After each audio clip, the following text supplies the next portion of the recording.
Hello, everybody, and welcome to today's OpenONU Go call. Thanks for joining as usual. And as is custom, the call is public and recorded and will be shared on YouTube. So please be mindful of the comments you make. So today, there's a few topics that I want to go over. First and foremost, the current state of things. So the two main tasks that we have are the multicast support and the tech profile removal. Let me give a brief update on the multicast support. So thanks to Odsge, we got a series of initial patches that went up to Gerrit. Then myself and also Girish took them, and with the help of many other folks, such as Michael and Chip, we are getting them to a point where the traffic actually works. We are at the point where the multicast MEs for the configuration profile are getting pushed.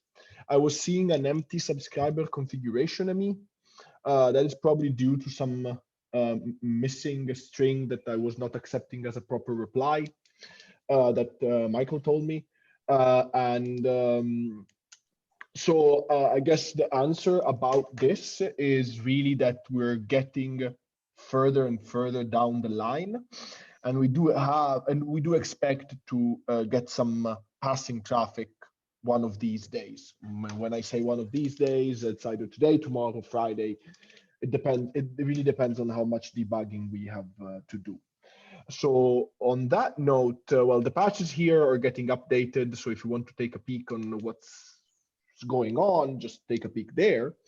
On that note, in the meantime, while we were working on the multicast, we actually found out that there was a few issues in the multicast operation profile frame in the OMCI libgo, and thanks to Chip, we actually made a few fixes to it. There's a patch upstream, and I think Chip, you need a few fixes to that patch. Am I correct? Yeah, I need to do, I guess, the set table value, and then also correct that one set by creates and all. If that looks like it's going to work for you, I can do a patch set with there. So it seems that if you actually check out the file that I added here, let me show everybody. So this is the patch that we are working on, and if you look in the latest version of this patch, okay, which is number 13, there is this. There's this file here. That is the one I'm talking about, and me and Chip were talking about, and this has been, for now, effectively hard-coded in the vendor folder of the ONU adapter. We're going to talk about updating the library in a little bit, but these were the issues that were in there. There were actually a few issues prior to this.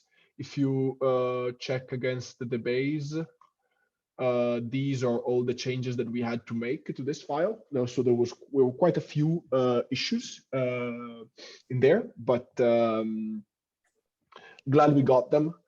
And this is actually the whole patch. If you want, this is the most up-to-date one. There's also a prior one, which we are not modifying anymore, which was the original multicast patch, which is this one. I think that these two will go in combined. We will not just merge them. We're just going to submit one after the other, and we're going to be good to go. The one thing that I wanted to discuss with everybody is how do we proceed in updating the OMCI libgo? Because as soon as this work is finished and we finalize the multicast ME fixes for the OMCI libgo, we will need a new release. The issue is that with that new release, we are going to bring in the issue that we talked about last time, which is the handling of the unknown MEs. So that might require a patch in itself to be handled, meaning that we would have to go where we had that workaround for the unknown MEs and make a few changes. in order to support chips patch. And here I turn to mainly Holger, which I know did some work on this. Do you know if this is feasible, or it would be it would be a huge task to change those MEs? Chip, what is the status? Is it possible to get one big attribute value containing all the bytes of the proprietary MEs, or what is the current status? Yeah, there's no way in the current code to be able to have one attribute that sort of pulls in all the unknown attributes and still have a lot of the operations work, because since this is unknown, we really don't know on attribute masks that would come back. Like mainly it's to do with nib uploads. But okay, if we need a short workaround, I could. Do I have a criteria where I can decide whether this is proprietary stuff or not? If I would make a quick fix, so not storing them but ignoring them or something like this. Yeah, I would suggest either not ignoring them or not storing them by just checking to see if it's an unknown vendor or unknown G.988 value. And I guess if you eventually when nib audits are done, we probably want to ignore those as well, because of course you can't operate, you can't perform an operation on something you really don't know how to audit. Okay, but anyway, I can try tomorrow to handle this new library. Yeah. Andrea, which version is it? Is it already? Oh, that is so the thing is that the unknown ME is already merged. So if you go now in the OMCI libgo.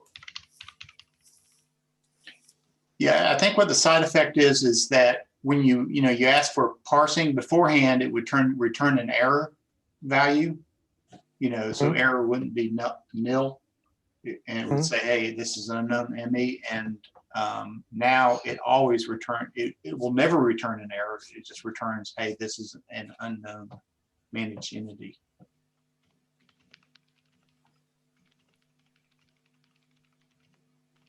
And of course, for properly parsed managed entities that are known, if there are errors, of course, that would return the errors that is expected. It's just the unknown class IDs. Probably should be so much effort to incorporate this. I hope so. Yeah, and during one of the discussions we might want to do, after the 2.6 release is there a way to add on to the ME definition so that when it is decoded, just a separate property or attribute to say, give me the raw attribute data. But this would also be the way it would be stored, right? Yeah, one big chunk, right? Yeah, that would allow it to be stored, and of course, depending on what the attribute mask is, you could that's the big thing is the attribute mask is on uploads is you're totally dependent on the ONU and what it provides. So basically you get, if the upload spans 2 frames, you'd have 2 separate masks with a blob associated with each, but that it just gets more complex as they are unknown. Okay.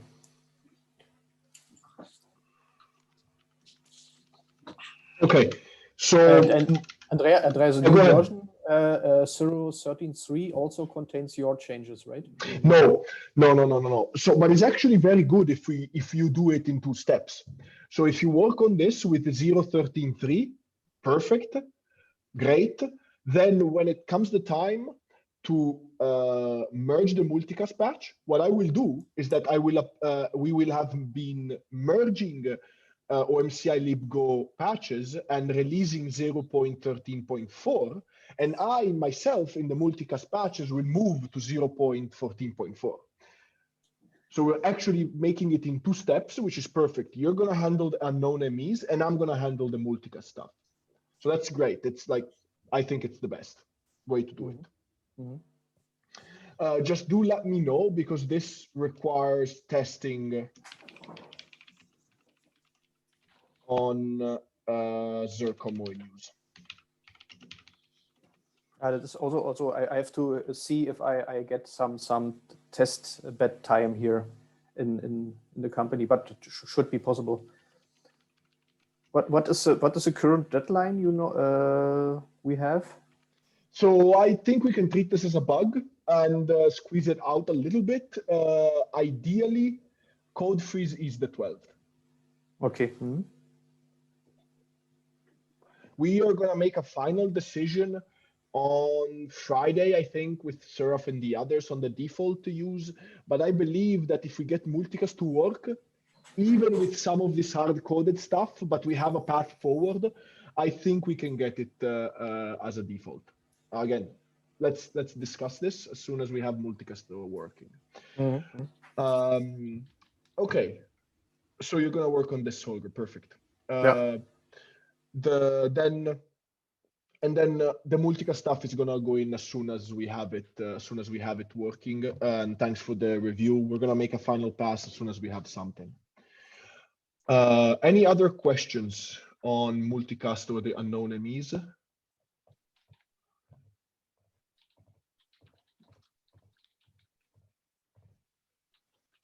Okay, no. Then if not, the tech profile removal. Michael, do you want to give us a brief overview of the required changes that you have to make, and then I can go talk about the testing? I think the patch that is now available in Garrett is complete and ready to be merged. All the test results, as far as I have heard, are good for that. So, in my point of view, it's ready to go. Okay. So what this is the patch. If anybody's interested, just do please take a look at this. The testing, as I was saying, it has passed scale testing.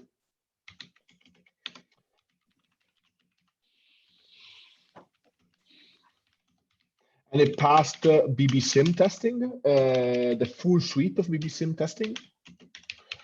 What I had scheduled, but they have not yet finished, at least not both of them. Let me fetch them. There are 2 jobs that I scheduled in our OpenONU Go tab.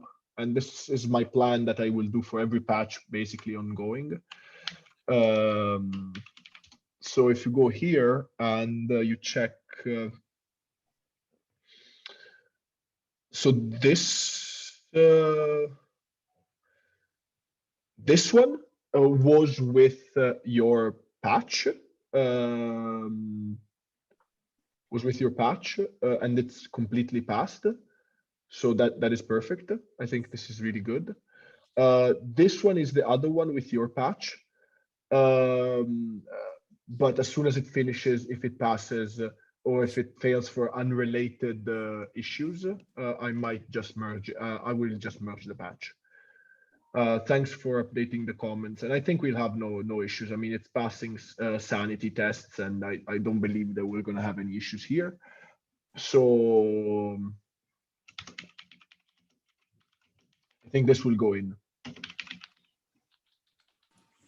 So in the meantime, we are still dealing with investigations for tests in respect to multi-ONU usage. We see some smaller issues when we use multiple ONUs. The progress that Thorsten has done in his robot test case.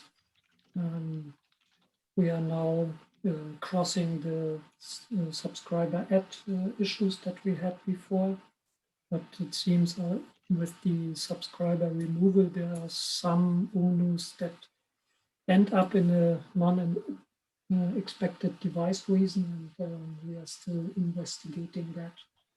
So, okay, just bear in mind,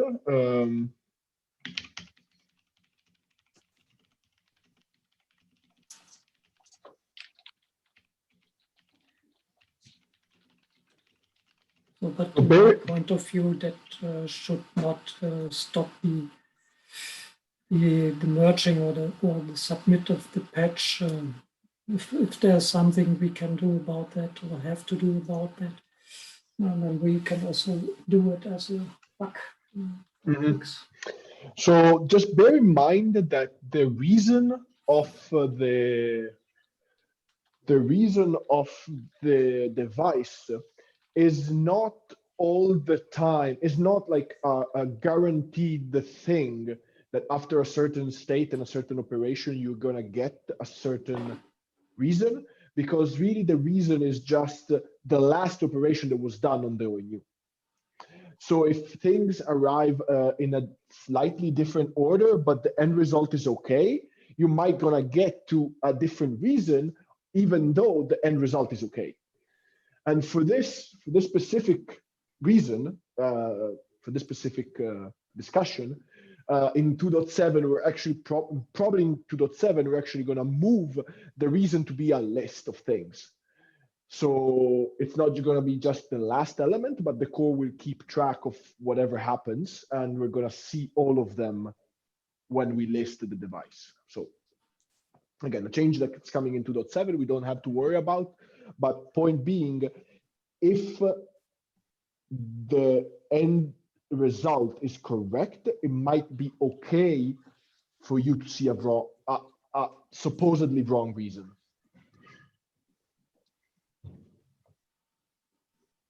Am I making sense?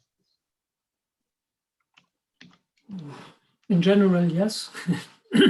But in the concrete situation, my expectation is still that in the AT&T scenario, the expected state should still be OMSI flow pushed.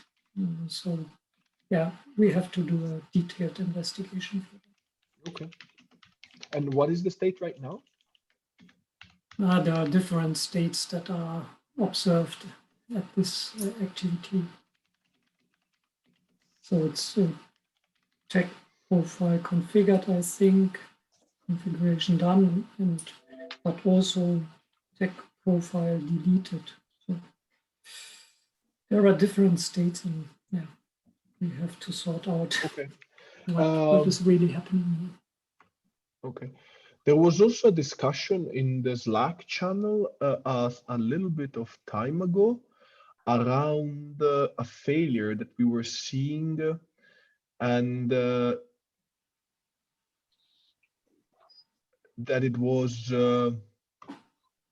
I think you remember a specific issue for the disable procedure. Yes, the OMCI admin lock. Yeah, so where we have discussed that alternative states should be admitted in the robot test case as well, and I think Thorsten is aware of that and also already prepares something in this respect. Okay, so but Girish had a point. Let me copy the text because I think it got lost in the discussion. Yeah, so I lost the context.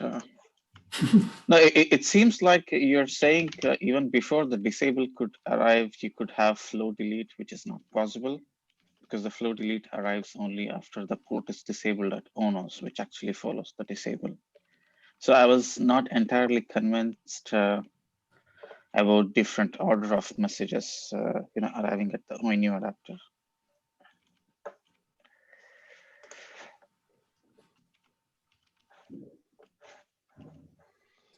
This is the context. If you guys want to read it for like slightly.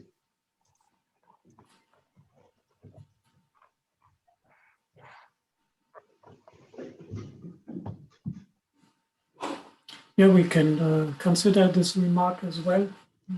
This was so far not the assumption, and we can of course have a look at the available traces again and discuss that in detail.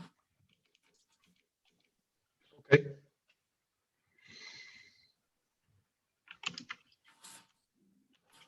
Okay, that's something to keep in mind.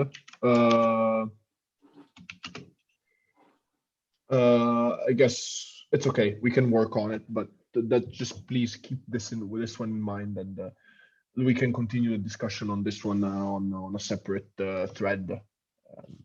It doesn't have to be right now. That's what I'm saying. Any other questions or topics on this one?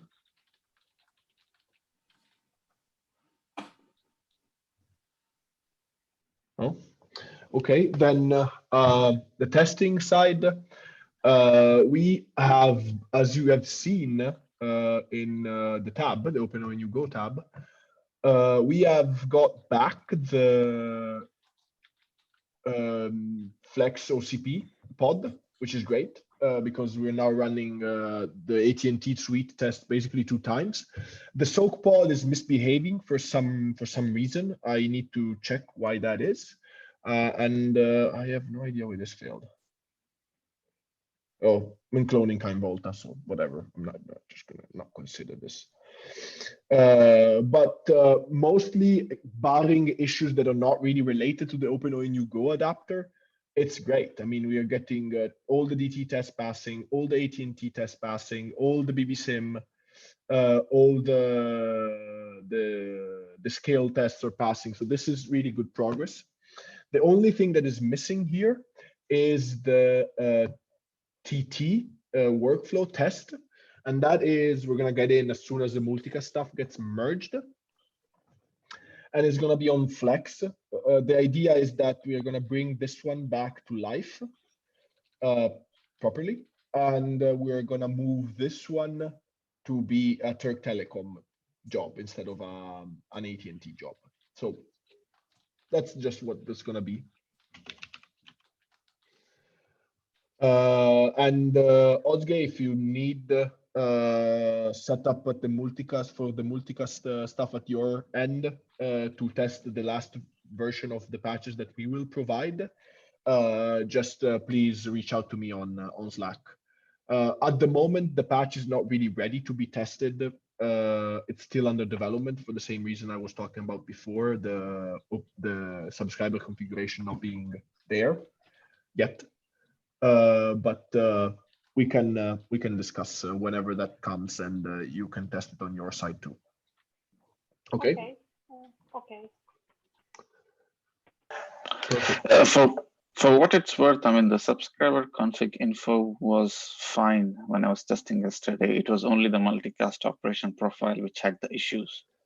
Yeah, so if you want, I can elaborate a little bit on that so everybody knows what I'm talking about. So basically what was happening yesterday is that I mistakenly, because I'm not an OMCI expert, I actually took out, I actually merged 2 methods and I merged the method to create and then to create the operation profile and then the method to set the dynamic ACL table. Those 2 methods, and thanks to Michael that pointed out this to me, thanks. Those 2 methods actually were needed because you need to first create the operation profile with the IGMP information and all of that, and then you can set the ACL table.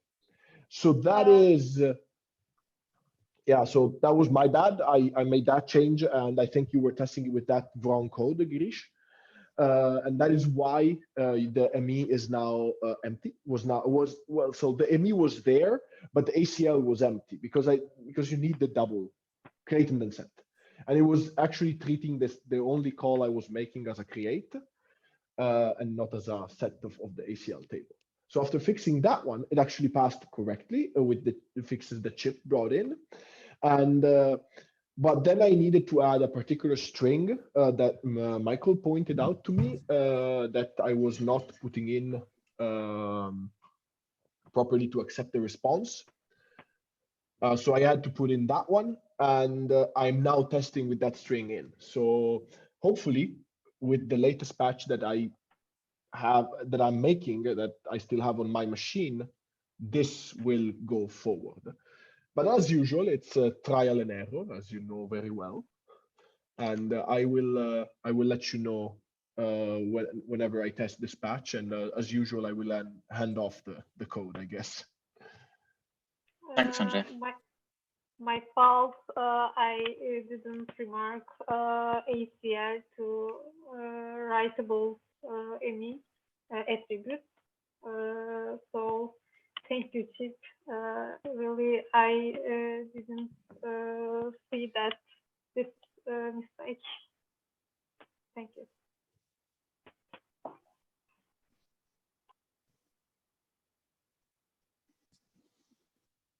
Okay, so that was a little bit of a context of what was failing and as of today. And but as of right now, the operation profile is set properly.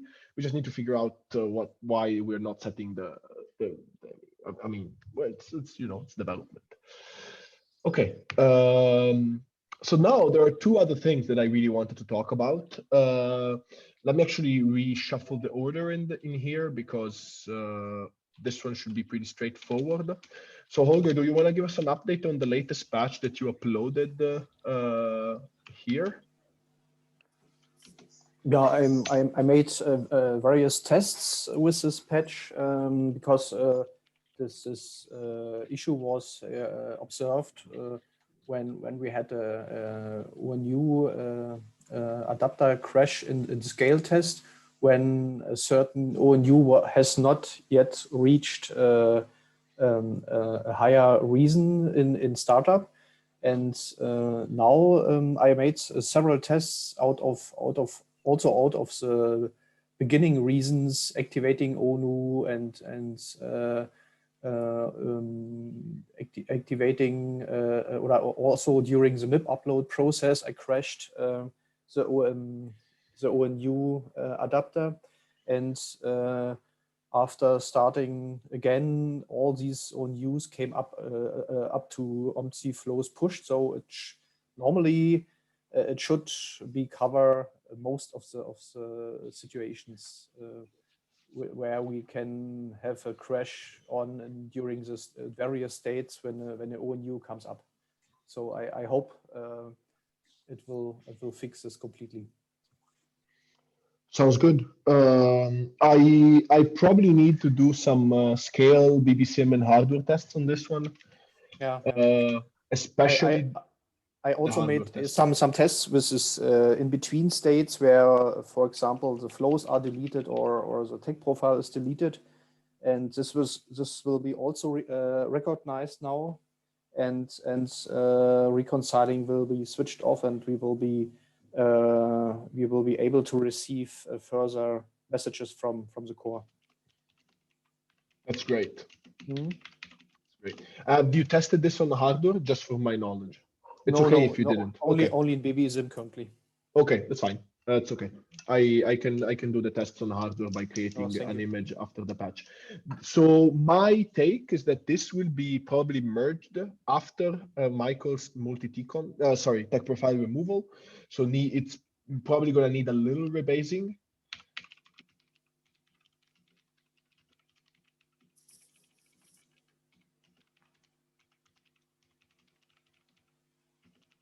So I'll let you know as soon as I merge the tag profile removal, and you'll probably have to rebase yours on top of that one, make sure that it passes sanity and all of that, and then we can test it.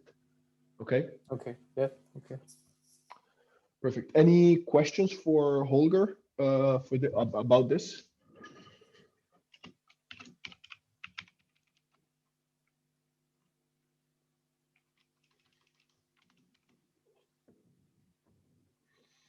Oh, okay. Then the last thing I have today on the agenda is an update of the protos. So some time ago, we talked about logging, and we said that updating to the version 4 of the Volta protos was something that we didn't really want to do because it would entangle having to pass the context in all of the logging, and it would require some work to do that. While talking yesterday at the TST meeting,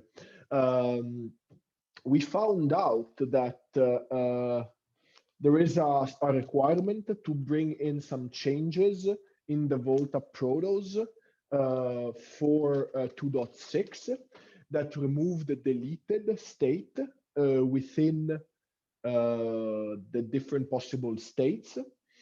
We are not really using the deleted state inside the OpenONU Go adapter, but David made a point that it was really not good to release, and we couldn't really be testing if the changes to the core were working with the OpenONU Go adapter without porting it to v4.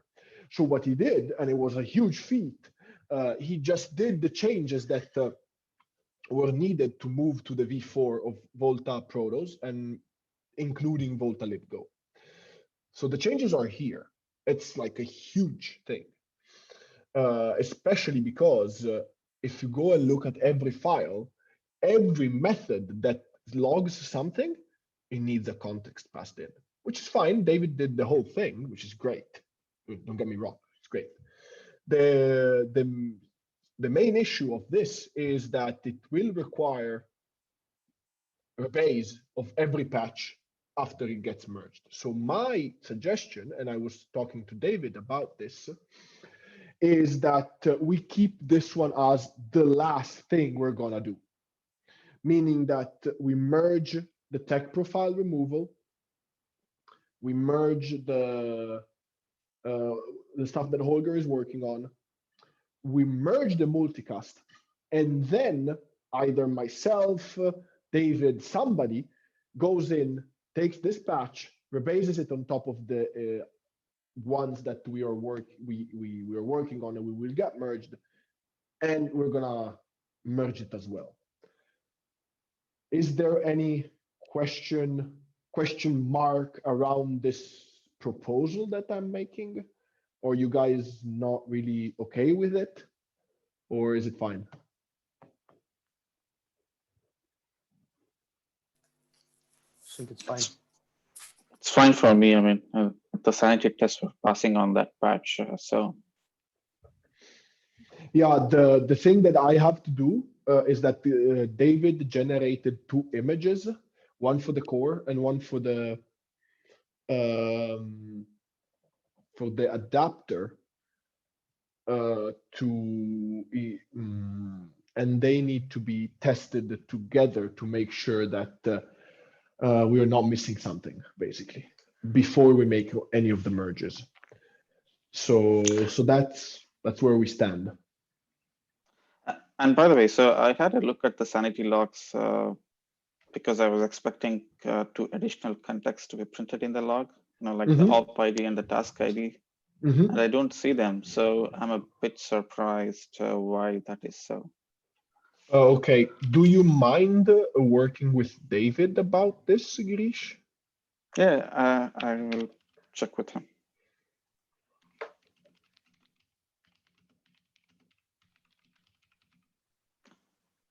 I mean, to me, that was one of the important aspects of this.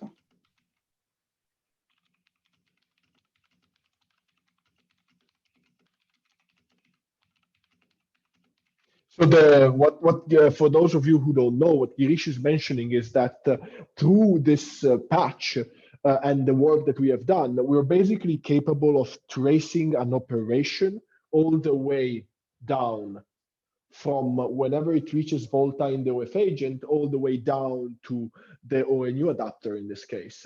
And that's done via transaction ID. And there's Jaeger that is capable of showing you basically the logs of all the different elements with and combining them in an operational log of all the different elements by this transaction ID, which is a huge and great thing to do.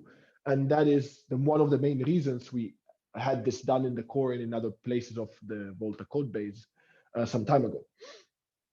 And that is what the Girish is mentioning. So if that is not in, well, I would like to understand what changes are we making, but that's up to you.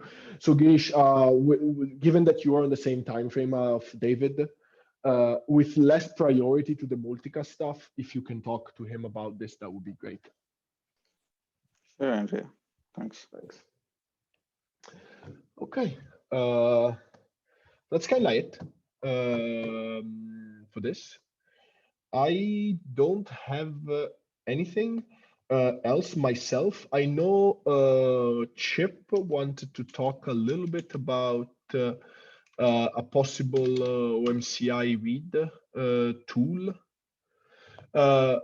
And that goes hand in hand with the MIB audit, because that's something that we should have done and should enable us to view better what the MIBs are. And the tool that Chip is talking about is kind of the same. So Chip, do you want to give us a brief idea of what you're talking about? Oh, well, yeah, I was just in that conversation since the, yeah, I've got some Python tools that read the KPI conversation that goes on. And I was thinking something that might be helpful just as a developer tool is a Kafka consumer and producer that could actually send OMCI messages. So it could basically sit on, watch the, maybe use the higher priority task IDs and do a MIB audit that would allow you to do an out of band, the tool could do a MIB upload and then a series of MIB get next request and output it. So you could basically query and find information from the ONU by using the OMCI channel. I didn't know if that would be a helpful tool to have, or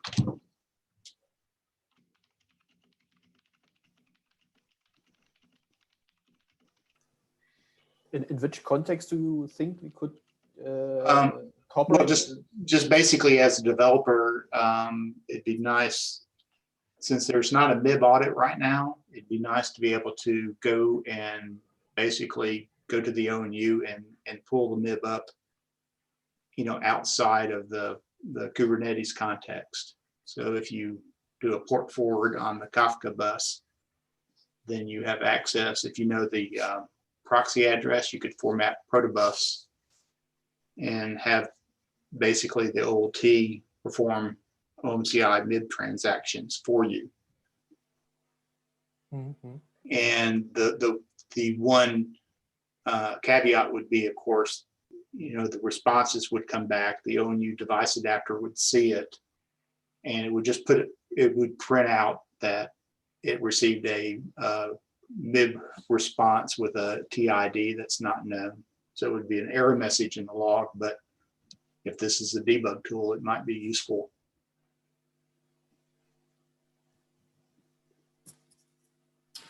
Yeah, it might be that it is a parallel thing or can be combined, I don't know. But there might be an upcoming feature request, I think, from Telekom, Deutsche Telekom, to request the status of some MIB attributes from the ONU. So if I understand it correctly, there's the request to see it perhaps on ONUs or wherever. So there will be a task, I think, also in the adapter itself to have the ability to request the status of certain managed entities. Are you sure that is on the managed entities? Because as far as I know, that was on like values that the ONUs has set, but maybe you can retrieve the managed entities too. I'm not sure. I'm not even sure we're talking about the same thing.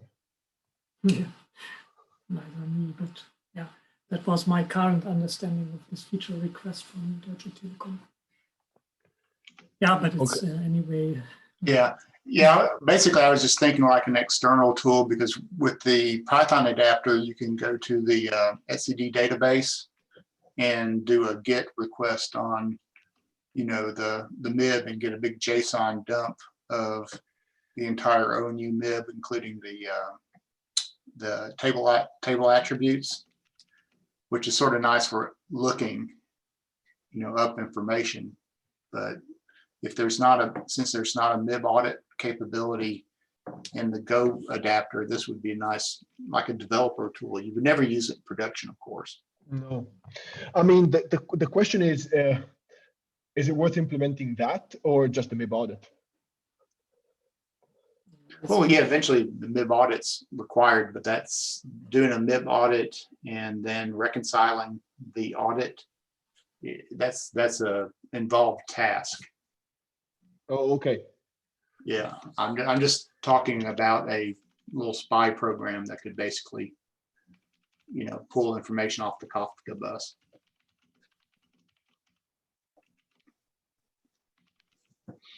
And I might actually do it just as a thought exercise, but Well, I mentioned that maybe it would have value to the community.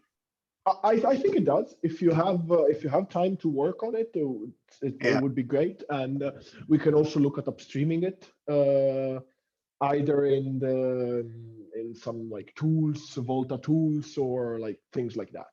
Yeah. It would be great. I think it would be very valuable. Because again, it would be helpful to see the MEs instead of like the full exchange. Yeah, if you have the time, go ahead.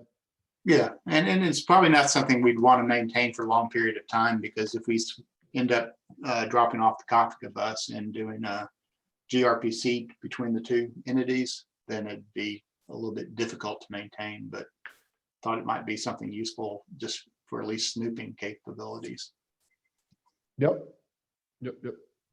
Okay, thanks. That would be great. And in relationship to the MIB audit, that's something that I've scheduled after 2.6. Really, at the moment, I don't think we have the bandwidth for doing it after 2.6. So I'll just move all of this after 2.6, actually. There's not going to be any mid or low priority. It's going to be high priority, which just means before 2.6 and after 2.6. So just to make everybody also aware, I have scheduled a meeting to talk a little bit about the next steps with about this with the Adrian team and a few folks from Deutsche Telekom.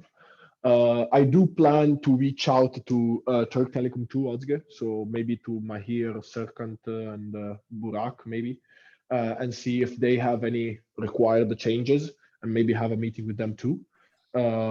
After I get a compiled list of what's missing, and after basically we finish up 2.6, we're gonna get, okay, this is what we have. What are the next features that you would like to see in there? And there's a bunch of things that we also have to do independent of features, like error handling and things like that that we know about. But the idea is to get a compiled list of elements that we would like, and possibly with priority on what needs to be done. For example, ONU update, I know it's a big thing, it's a big priority, we need to get it in. The MIB audit, it seems that it's important, so let's get it done with a high priority. And that is going to span the next effectively the next Volta release, so next 3 months after December. So January, February, and March, we are going to work on this. Make sense? Yeah. Okay. Okay. Can you hear me? Oh. Perfect. Any? Okay, I will let them know. Yeah, I will reach out. I think I'm not really ready at the moment. I don't have that list completed, and I want to go. I want to finish up 2.6 strong, and Okay. then think about the future. But yeah, if the conversation arises, and if you know that they have requirements, just make sure to collect them, and we can discuss them at the earliest convenience, I guess. Okay. Any other questions or topics for today?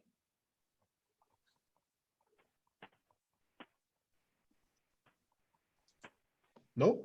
Then if not, I'll give like everybody 13 minutes of the day back, and I will talk to you on Slack, and thanks for the great work, and we'll keep us updated on everything. Thanks a lot, guys. Cheers. Bye-bye. Bye-bye. Bye.